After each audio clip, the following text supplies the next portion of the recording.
Salut, j'espère que vous allez bien. Aujourd'hui, je vais vous parler d'un truc très très important.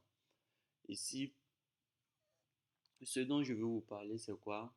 C'est le fait que vous devez savoir que tous les mouvements qu'on a sur les marchés financiers, pour que réellement une tendance soit une tendance, pour que réellement on cherche qu'une tendance, c'est une tendance qui est réellement supportée au fait par des whales, par des, par des gros portefeuilles.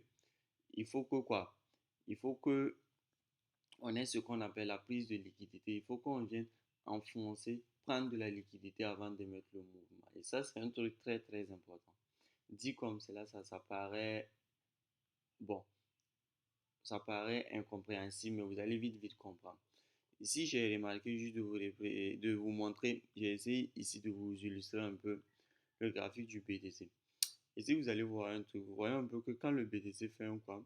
Quand le BTC explose, regardons ici. Vous voyez un peu que ici, le BTC a explosé. On a eu une impulsion où on allait faire un plus haut. Est-ce que vous voyez un peu? Mais bien avant qu'on parte faire le plus haut, regardez un peu ce qui s'est passé. Qu'est-ce qui s'est passé? On a eu une prise de liquidité ici. C'est-à-dire, le prix il va venir liquider les bas qu'il avait. Regardez tous ces bas-là. Le prix il vient liquider les bas qu'il avait, prendre de la liquidité ici pour émettre un mouvement impulsif au fait. Et c'est un peu ce qui se passe au fait. Pourquoi je vous montre ça? Je vais vous montrer ça jusqu'à arriver actuellement sur le BTC où on va voir un truc qui est plus parlant en fait. Vous allez voir un peu un truc qui est plus parlant. Ok. Donc ici vous voyez, on a eu l'impulsion, on prend de la liquidité ici, on enfonce les plus bas, prend de la liquidité. Et regardez, ici encore, lorsqu'on fait l'impulsion, regardez, pendant un certain moment, on va voir que le prix fait quoi? Le prix stagne. Le prix stagne. Qu'est-ce que le prix fait? Le prix stagne en fait. Le prix, il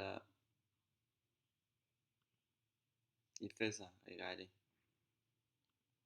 Et qu'est-ce qu'on a? On a un mouvement où on vient liquider, on vient enfoncer ce bas. Et regardez encore ici, on vient enfoncer un bas. On prend de la liquidité et qu'est-ce qui se passe? Puis, on effectue une, une chose, une impulsion haussière. Regardez de là à là. Vous voyez que de là à là, on a quoi? On a également encore une impulsion haussière au fait. Est-ce que vous voyez un peu ce que je veux dire?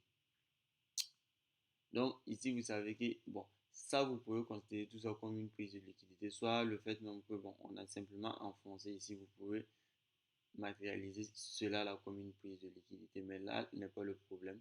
Là, on arrive vers quoi? On arrive ici sur le BTC. Ok, regardez très bien ici. Lorsque vous regardez très bien ici, on a eu quoi? Regardez, ici on a eu quoi? On a eu une sorte de consolidation ici. Le prix a fait quoi? Le prix a liquidé ici les bas. Vous voyez qu'ici on a des bas de même niveau. Le prix il fait quoi? Il fait pouf. Il liquide ici les bas de même niveau. Et ensuite il va nous faire un quoi? Un nouveau pic au fait, un nouveau sommet. Est-ce que vous êtes d'accord avec moi? Est-ce que vous êtes d'accord avec moi? Dès lors, qu'est-ce que nous on sait? Nous on sait que ce niveau-là, c'est un niveau protégé. Regardez, ce niveau, c'est un niveau protégé. Niveau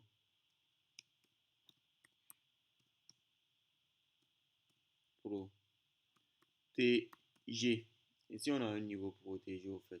Voilà, ça peut être un order block, mais ici, c'est un order block. Effectivement, c'est un order block, mais c'est un order block très, très, très, très, très puissant en fait. Donc, c'est un niveau protégé. Et normalement, c'est quoi? Il est très bien d'attendre le prix ici au fait. Mais maintenant, pour que le prix il fasse un nouveau impulsion haussière, puisque bon, nous on se dit qu'on aura un trade à prendre où on va aller chercher encore un nouveau plus haut. Mais pour que le prix revienne ici, qu'est-ce que nous on veut? Nous on veut que le prix respecte un scénario du même type qu'ici. Donc, on a la créature des plus bas qui se font ici. Ici, vous voyez qu'un peu ici, on a des plus bas qui se sont créés. Ici, on a un plus bas. Ici, on a un plus bas. Ici, on a un plus bas. Est-ce que vous voyez un peu? Qu'est-ce que nous, on attend comme scénario? On attend comme scénario que le prix vienne enfoncer au fait ses plus bas pour venir dans notre zone ici qui est protégée. Regardez la zone ici, elle est bel et bien protégée. Pour que nous, on puisse rentrer ici et faire quoi? Et prendre un trade ici qui va nous permettre d'aller targeter un nouveau sommet au fait. On s'est dit que en rentrant ici, on aura fait, on aura pris le trade au fait au début d'une impulsion en fait. Est-ce que vous voyez un peu? C'est-à-dire que c'est le début d'une impulsion aussi. Donc, on aurait pris le trade au fait au début d'une impulsion en fait. Et maintenant, on pourra aller viser un peu tout un rallye aussi au fait. On aura tout un rallye aussi où nous, on s'est placé au début de ce mouvement, tout. Parce que pourquoi? Ici, on a une zone protégée. On a repéré notre zone protégée. On a vu que le prix ici, il est venu faire quoi? On a vu que ici, le prix est venu faire quoi? Le prix est venu liquider au fait. Ici. Des bas de même niveau pour prendre de la liquidité et ensuite nous émettre quoi? Un mouvement quoi? Un mouvement, un rallye aussi pour aller faire un nouveau sommet. Et c'est un peu ce que nous on recherche au fait. Donc je ne sais pas si vous me comprenez, mais c'est un peu ce que je voulais vous faire comprendre. Parce que lorsque le prix il évolue, il faut veiller à ce que on remarque que le prix il revient liquider les plus bas avant de partir. Le prix il revient liquider les plus bas avant de partir. Et c'est en ce moment on va parler de quoi? On va parler de le prix. On va dire que le prix est quoi? Le prix ici, il est hyper ou bien il est épars. Je ne sais pas si vous connaissez ces termes. On a des termes qu'on appelle le prix. On dit souvent que le prix est hyper. Je mets ça en majuscule, pardon. Hyper ou épars. Est-ce que vous voyez? On va dire que ici le prix est hyper ou épars. Ici, on dit que le prix est inefficient. Voilà. Quand on dit hyper, c'est pour dire que le prix est inefficient. Et quand on dit que épars, c'est pour dire que le prix est efficient. Donc, vous voyez un peu. Ici, on a un prix qui est quoi? Efficient. Pourquoi? Parce qu'on a des mouvements aussi. On a des rallyes aussi ici qui est réellement soutenu. Pourquoi? Parce qu'on vient liquider les anciens bas. On prend de la liquidité pour dire qu'on a créé des bas protégés. Et ensuite, qu'est-ce qu'on a? On effectue un mouvement aussi. Ici, c'est pareil. On fait une sorte de correction, on liquide les bas, tout. Et qu'est-ce qu'on a? On a une impulsion. On crée des mouvements, on liquide le bas. Et qu'est-ce qu'on fait?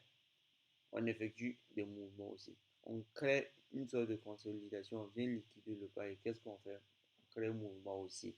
Donc, c'est ce que je veux que vous compreniez en fait ici, dans ce que je veux vous faire comprendre en fait. Donc, pour vous dire que la tendance aussi du BTC, c'est réellement une vraie tendance aussi. C'est réellement une vraie tendance aussi. Pourquoi? Parce que quoi? Parce que ici, le prix, il évolue en quoi? Le prix est efficient en fait. Le prix, on a un prix qui est très efficient. Le prix est efficient en fait. Le prix est efficient. Donc, ça nous permet de savoir que cette tendance haussière que vous voyez là, c'est une tendance haussière qui va continuer en tout cas. On ne sait pas si elle va s'arrêter au 150 000 ou pas, mais je me dis que la tendance elle va continuer. Et potentiellement dans les jours à venir, on aura une impulsion aussi. Donc, merci et bonne journée à vous.